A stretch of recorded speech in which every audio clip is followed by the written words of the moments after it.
Good morning, dear students. Specular reflection. എന്താണ് specular reflection? Last ക്ലാസ്സിൽ പറഞ്ഞു, ഒരു ഓബ്ജക്റ്റിൽ അല്ലെങ്കിൽ ഒരു പോളിഷ്ഡ് ഓബ്ജക്റ്റിൽ ലൈറ്റ് ഇൻസിഡൻറ്റ് ചെയ്യുന്ന സമയത്ത് അവിടെ ഒരു ബ്രൈറ്റ് സ്പോട്ട് ക്രിയേറ്റ് ചെയ്യും. ഈ ഒരു ഫിനോമിനൺ, ഈ ഒരു effect, that is called specular reflection. അതായത് ഒരു ഓബ്ജക്റ്റിന് മുകളിൽ ലൈറ്റ് ഇൻസിഡൻറ്റ് ചെയ്യുന്ന സമയത്ത് റഫ് സർഫസിൽ ലൈറ്റ് സ്കാറ്റർ ചെയ്ത് പോകും. ഡിഫറെൻറ്റ് ഏരിയയിലോട്ട് ലൈറ്റ് സ്കാറ്റർ ചെയ്ത് പോകും. ഈ ഒരു എഫക്റ്റാണ് ഡിഫ്യൂസ് റിഫ്ലക്ഷൻ. അത് മറന്നു പോകരുത്, ഡിഫ്യൂസ് റിഫ്ലക്ഷനും സ്പെക്കുലർ റിഫ്ലക്ഷനും. When a polished object is kept under illumination, a bright spot can be found at a certain viewing direction. This phenomenon is known as specular reflection. ഇപ്പോൾ ഒരു ഓബ്ജക്റ്റ് ഒരു പ്ലേസിൽ വയ്ക്കുന്നു, ആ ഒബ്ജക്റ്റിലോട്ട് ലൈറ്റ് ഇൻസിഡൻറ്റ് ചെയ്യുകയാണ്. Incident ചെയ്യുന്ന സമയത്ത് നമ്മൾ പർട്ടിക്കുലർ ഡയറക്ഷനിൽ നിന്ന് വ്യൂ ചെയ്യുമ്പോൾ ഒരു ബ്രൈറ്റ് സ്പോട്ട് അവിടെ വ്യൂ ചെയ്യും. ഒരു ബ്രൈറ്റ് സ്പോട്ട് നമുക്കവിടെ കാണാൻ കഴിയും. ഈ ഒരു എഫക്റ്റാണ് specular reflection. The intensity of the specular reflection is given by I spec equal to W theta dot I1 cos raise to n phi. ഈ ഒരു സിമ്പലിന് ഫൈ എന്നാണ് റീഡ് ചെയ്യുന്നത്. Phi, PHI, phi. ഇതാണ് സ്പെക്കുലർ റിഫ്ലക്ഷൻ്റെ intensity. Where W theta is specular reflection coefficient. W theta ആണ് specular reflection coefficient ആണ്. തീറ്റയുടെ വാല്യൂ 90 ഡിഗ്രി ആവുന്ന സമയത്ത് W തീറ്റ ഈക്വൽ 1. W തീറ്റ വാല്യൂ 1 ആവും. തീറ്റ വാല്യൂ 90 ഡിഗ്രി ആവുന്ന സമയത്ത് W തീറ്റ 1. ആ സമയത്ത് all incident light is reflected. അവിടെ ഇൻസിഡൻറ്റ് ചെയ്യുന്ന എല്ലാ ലൈറ്റും റിഫ്ലക്റ്റ് ചെയ്ത് പോവാണ്. അപ്പോൾ തീറ്റ 90 ഡിഗ്രി ആവുന്ന സമയത്ത് W തീറ്റ 1, ആ കേസിൽ ഇൻസിഡൻറ്റ് ചെയ്യുന്ന ലൈറ്റ് എല്ലാം റിഫ്ലക്റ്റ് ചെയ്യാണ്. N depends on surface. N എന്നുള്ള ആ ഒരു സർഫസിന് ഡിപ്പെൻഡ് ചെയ്യുന്നു. ഇതൊരു ഈ എന്നിൻ്റെ വാല്യൂ ഒരു ഷൈനി സർഫസിൻ്റെ കേസിൽ ലാർജ് ആയിരിക്കും, മാക്സിമം ആയിരിക്കും. അതുപോലെ ഒരു ഡൾ സർഫസിൻ്റെ കേസിൽ എന്നിൻ്റെ വാല്യൂ ഏറ്റവും സ്മാൾ ആയിരിക്കും.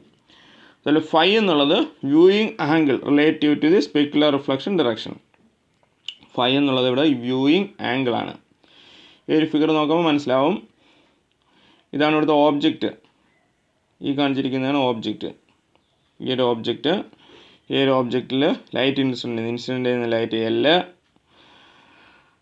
R എന്നുള്ളത് റിഫ്ലക്റ്റഡ് ലൈറ്റാണ്, V എന്നുള്ളത് വ്യൂയിങ് ഡയറക്ഷനാണ്, N എന്നുള്ളത് സർഫസ് നോർമലാണ്. സർഫസ് നോർമൽ എന്ന് പറഞ്ഞാൽ ഒരു സർഫസിന് 90 ഡിഗ്രിയിലുള്ള വെർട്ടിക്കൽ ലൈൻ, ആ ഒരു 90 ഡിഗ്രി ആ ഒരു ലൈൻ, അതിനെ പറയുന്നതാണ് സർഫസ് നോർമൽ. അപ്പോൾ L എന്നുള്ള ഇൻസിഡൻറ്റ് ലൈറ്റ്, R എന്നുള്ള റിഫ്ലക്റ്റഡ് ലൈറ്റ്. വ്യൂ ചെയ്യുന്ന ഡയറക്ഷൻ ഇതാണ്. ഇവിടെ നിന്നാണ് വ്യൂ ചെയ്യുന്നത്. ഈ ഒരു V എന്നുള്ള ഡയറക്ഷനിലാണ് വ്യൂ ചെയ്യുന്നത്. അപ്പോൾ ഇത് സ്പെക്കുലർ റിഫ്ലക്ഷൻ്റെ റെപ്രസെൻറ്റേഷനാണ്. ഇതാണ് സ്പെക്കുലർ റിഫ്ലക്ഷൻ. അപ്പോൾ സിമ്പിളായിട്ട് പറഞ്ഞാൽ സ്പെക്കുലർ റിഫ്ലക്ഷൻ പറഞ്ഞാൽ ഒരു സർഫസിലെ ലൈറ്റ് ഇൻസിഡൻറ്റ് ചെയ്യുന്ന സമയത്ത് അവിടെ ഒരു ബ്രൈറ്റ് സ്പോട്ട് അല്ലെങ്കിൽ ഇലൂമിനേറ്റർ എഫക്റ്റ് അവിടെ ക്രിയേറ്റ് ചെയ്യുന്നു, ഒരു ഹൈലൈറ്റിംഗ് എഫക്റ്റ് ക്രിയേറ്റ് ചെയ്യുന്നു. This is called specular reflection. Next, intensity attenuation. നമ്മളൊരു ദൂരത്തോട്ട് ഒരിടത്ത് നിന്നോട്ട് ലൈറ്റ് ഒരു ടോർച്ച് ദൂരത്തോട്ട് പ്രകാശിപ്പിക്കുകയാണ്. ടോർച്ച് ഓൺ ചെയ്യുകയാണ്. എത്ര ദൂരം വരെ ലൈറ്റ് പോവും? കുറേ ദൂരം വരെ നമുക്ക് കാണാൻ പറ്റും. ഇരുട്ടത്താണ് ലൈറ്റ് ഓൺ ചെയ്യുന്നത്, ടോർച്ച് ഓൺ ചെയ്യുന്നത്. അപ്പോൾ കുറേ ദൂരം വരെ ഈ ലൈറ്റ് ബീം പോവും. കുറേ അപ്പുറത്തോട്ട് എത്തിക്കഴിഞ്ഞാൽ എന്താണ്, പിന്നെ ലൈറ്റ് അവിടെ കാണാനില്ല, അവിടെ പിന്നെ ഇരുട്ടാണ്. അപ്പോൾ എന്താണ് ഇതിൻ്റെ പ്രത്യേകത? എന്തുകൊണ്ടാണിത്? അത് ലൈറ്റ് ബീം കുറേ ട്രാവൽ ചെയ്ത് കഴിയുന്തോറും, കുറേ ദൂരം ട്രാവൽ ചെയ്ത് കഴിയുന്തോറും ലൈറ്റ് എനർജി എന്ത് ചെയ്യും? അത് ഡിക്രീസ് ചെയ്ത് പോകണം. അതിൻ്റെ ആ ഒരു സ്ട്രെങ്ത് ഡിക്രീസ് ചെയ്യാണ്. ലൈറ്റിൻ്റെ ഈ ഒരു പ്രോപ്പർട്ടിയാണ് intensity attenuation.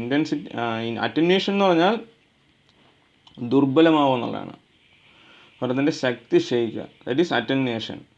As radiant energy from a point light source travels through space, its amplitude is attenuated by the factor 1/d², where d is the distance that the light has traveled. ഇപ്പോൾ ഈ ഒരു d എന്നുള്ള ഡിസ്റ്റൻസിനെ base ചെയ്തിട്ടാണ് ഇത് അറ്റന്വേറ്റ് ചെയ്യുന്നത്. Light travel ചെയ്യുന്ന ആ ഒരു ഡിസ്റ്റൻസ്, അതാണ് d. അപ്പോൾ എന്താണ് അറ്റന്വേറ്റ് ചെയ്യുന്നത്? എങ്ങനെയാണ്? അതിൻ്റെ ഫാക്ടർ അതാണ് 1/d² എന്നുള്ള ഒരു ഫാക്ടറിലാണ് ഇത് ഡിക്രീസ് ചെയ്യുന്നത്. ലൈറ്റിൻ്റെ ആ ഒരു ഇൻറ്റൻസിറ്റി ഡിക്രീസ് ചെയ്യുന്നത്, ആംപ്ലിറ്റ്യൂഡ് ഡിക്രീസ് ചെയ്യുന്നത് 1/d² എന്നുള്ളതാണ്. This means that surface close to the light source receives a higher incident intensity from the source than a distant surface. അപ്പോൾ അടുത്തുള്ള സർഫസിൻ്റെ ഇൻറ്റൻസിറ്റി മാക്സിമവും കൂടുതലും ദൂരോട്ട് പോകുന്തോറും ഇൻറ്റൻസിറ്റി എന്താണ് കുറഞ്ഞും വരുവാണ്. ഒരു ലൈറ്റിൽ നിന്നുള്ള ലൈറ്റ് സോഴ്സിൽ നിന്നുള്ള ഇൻറ്റൻസിറ്റി അടുത്തടുത്തുള്ള കേസിൽ ഇൻറ്റൻസിറ്റി മാക്സിമം ആയിരിക്കും, അല്ലെങ്കിൽ ഹയർ ഇൻറ്റൻസിറ്റി ആയിരിക്കും.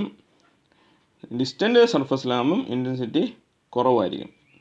The decrease in intensity is inversely proportional to the square of the distance between the object and the viewer.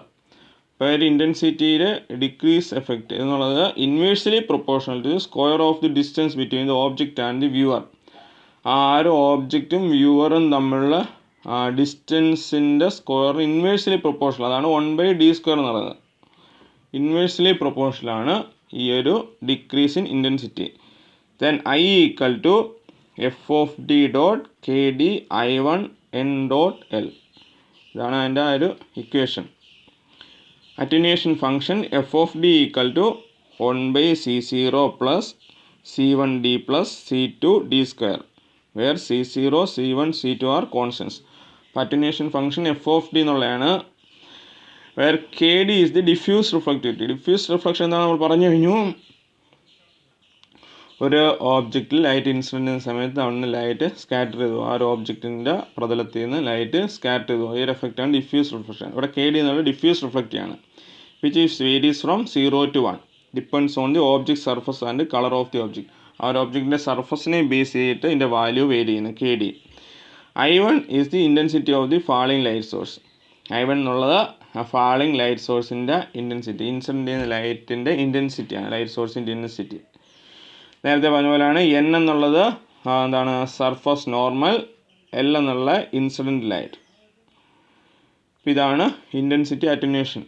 അപ്പോൾ ഒരു ഡിസ്റ്റൻറ്റ് പ്ലേസിലോട്ട് ലൈറ്റ് ബീം ട്രാവൽ ചെയ്യുന്ന സമയത്ത് ഒരു പോയിന്റ് സോഴ്സിൽ നിന്നുള്ള ലൈറ്റ് ബീം, ആ ലൈറ്റ് ബീം ഒരു പ്ലേസിലോട്ട് ട്രാവൽ ചെയ്യുന്ന സമയത്ത് എന്ത് ചെയ്യും, ഡിസ്റ്റൻറ്റ് കഴിയുന്ന ഓരോ എന്താണ് ആ ഒരു ദൂരത്തിൻ്റെ പ്രത്യേകത അനുസരിച്ച് ദൂരം കൂടുന്തോറും ലൈറ്റിൻ്റെ തീവ്രത കുറഞ്ഞു വരും, അറ്റന്വേറ്റ് ചെയ്ത് വരും. ഈ ഒരു എഫക്റ്റാണ് intensity attenuation. Okay, thank U.